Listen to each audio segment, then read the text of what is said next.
The room was too quiet for a place that cost more per night than most people earned in a month.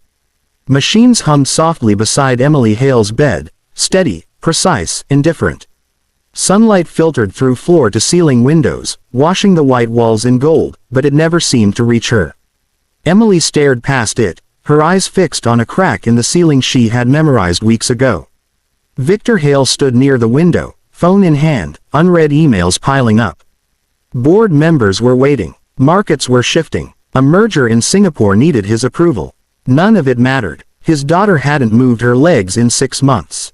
"Emily," he said gently, forcing calm into his voice. "The neurologist from Zurich is here. He wants to try a new protocol."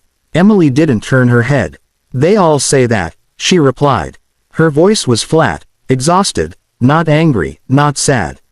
Worse, empty. Victor crossed the room and sat beside her. The chair felt foreign beneath him. He was used to standing, commanding rooms, bending people to his will. Here, he had no leverage. "This one is different," he insisted. "He's had success in, Dad." She finally looked at him. Her eyes, once sharp and bright, were dull with resignation. "Please stop." His words collapsed. Emily glanced down at her legs, perfectly still beneath the blanket. "I can't feel them. I can't control them. I wake up every day hoping something changed, and every day it hasn't." She swallowed. Hope hurts more than pain now. Victor felt something fracture inside his chest. He had bought this room, these machines, the silence itself, thinking control could protect her. Thinking money could outrun fate. But paralysis didn't negotiate. It didn't care who he was. "I don't want therapy today," Emily said quietly. "Or tomorrow. Or ever." A nurse paused at the door, pretending not to listen. Victor wanted to argue, to command, to promise the impossible. Instead, he whispered, "Don't give up." Emily turned her face away. "I already have." Later, in the hallway, Victor leaned against the wall, breathing through the unfamiliar weight behind his eyes. He watched doctors pass, patients roll by, lives intersecting for moments before disappearing again. That's when he noticed them. A man kneeling on the floor, carefully tying a little boy's sneakers. The boy laughed, wobbling on weak legs, nearly falling, then catching himself. "You've got it," the man said softly. "Falling doesn't mean failing." Emily sat in her wheelchair nearby, unnoticed. Her gaze followed them, and for the first time since the accident, something stirred, not hope yet, but curiosity. It was the smallest crack. But even stone breaks that way. Daniel Reyes learned early how to become invisible. In places like this hospital, polished floors, hushed voices, doors that required special codes, men like him were expected to keep their heads down. He did exactly that. He showed his badge when asked, smiled when spoken to, and never stayed where he wasn't welcome. But with his son, Leo, Daniel was unshakable. Leo sat on the therapy mat, legs thin and tense, brow furrowed in concentration as he tried to lift his foot. His small hands trembled, knuckles white with effort.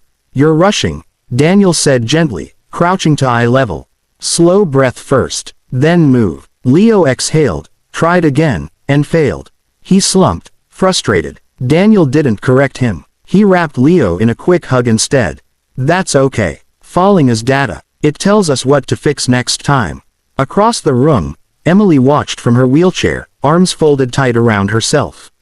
She had planned to skip therapy altogether, but something about the quiet determination in that corner had pulled her in.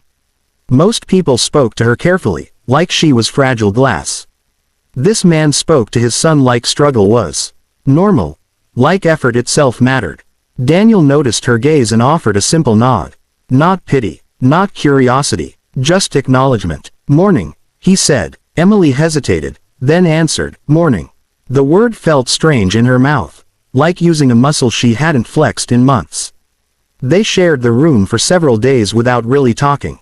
Daniel encouraged Leo. Emily went through the motions with her therapist, detached, counting seconds until she could leave. Then one afternoon, therapy was cut short. A scheduling error. Staff rushed out. The room emptied. Emily remained, staring at her useless legs, anger boiling beneath her calm mask. Daniel stayed too, helping Leo stretch. "You don't have to pretend you're okay," he said suddenly, his back still turned. Emily stiffened. I'm not pretending. Daniel faced her. His eyes were tired but steady. You don't look okay. She laughed once, bitter and sharp.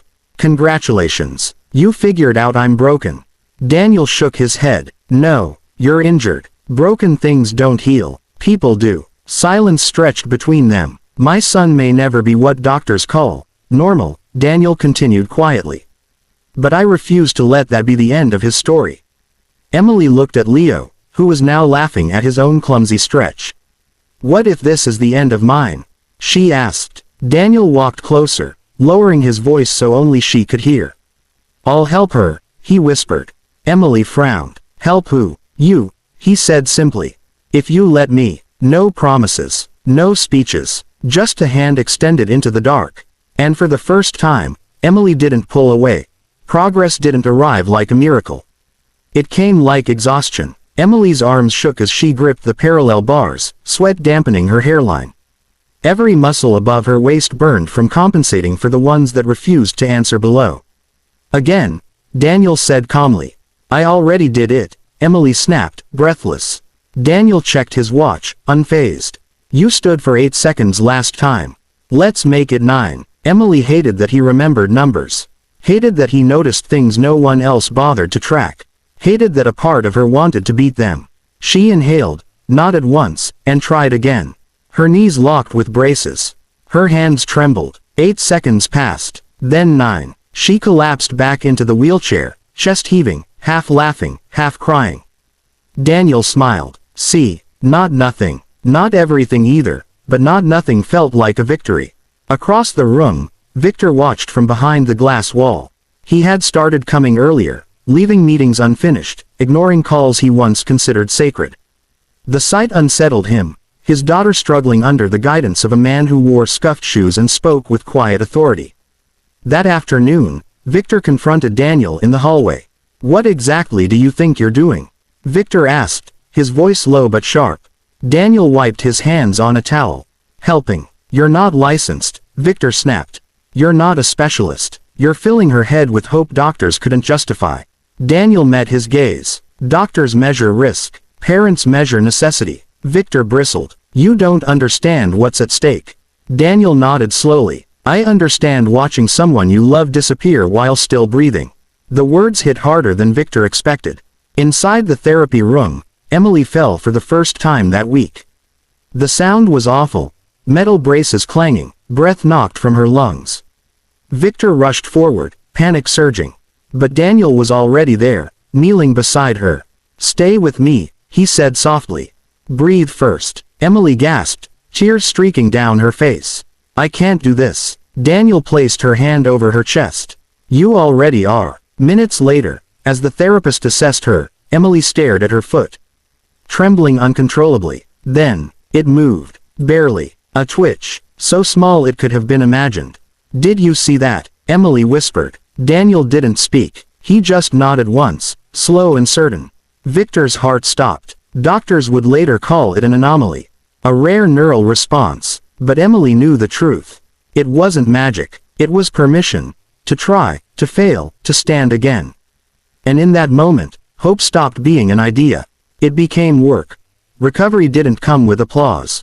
It came with routine. Morning stretches, afternoon therapy, evenings filled with exhaustion so deep Emily sometimes fell asleep mid-sentence. Months passed. Seasons changed outside the hospital windows. She learned the geography of effort, the difference between pain that warned and pain that taught. Emily never walked freely, not without braces, not without support, and somehow, that stopped mattering. The first time she stood at the edge of the therapy mat without Daniel beside her, her hands trembled, not from weakness but fear. Daniel stayed close, not touching, just watching. I'm here, he said. But this one's yours. She stood. 3 seconds. Then 5. When she sat back down, she laughed, breathless, amazed. I did it. Daniel grinned. You keep doing that. Victor watched his daughter reclaim pieces of herself he thought were gone forever. The girl who argued, who teased, who planned. He realized something painful and freeing at the same time. Emily hadn't needed more money. She needed someone who stayed. One evening, Victor found Daniel in the cafeteria, splitting a sandwich with Leo. I want to pay you, Victor said quietly. For everything. Daniel didn't even look up. No, Victor hesitated. Then tell me what you want. Daniel met his eyes. Make this place better. For families like mine. For kids who don't have names donors recognize. The idea followed Victor home. Then into boardrooms. Then into action. 6 months later, the rehabilitation center opened. Bright, accessible, built for long fights instead of short optimism. The staff were trained to treat people, not projections. At the entrance, a plaque read, "Progress is not measured by how far you walk, but by how often you choose to stand." On opening day, Emily addressed the crowd from a supported stand. Her voice shook, but it didn't falter. "I lost the future I imagined," she said. "But I found one that's real. And I found it because someone believed when I couldn't." Her gaze found Daniel and Leo. In the applause, Daniel squeezed his son's hand. "See," he whispered, "standing comes in many forms." Emily smiled. She hadn't been saved by a miracle. She'd been saved by persistence, presence, and a man who didn't look away.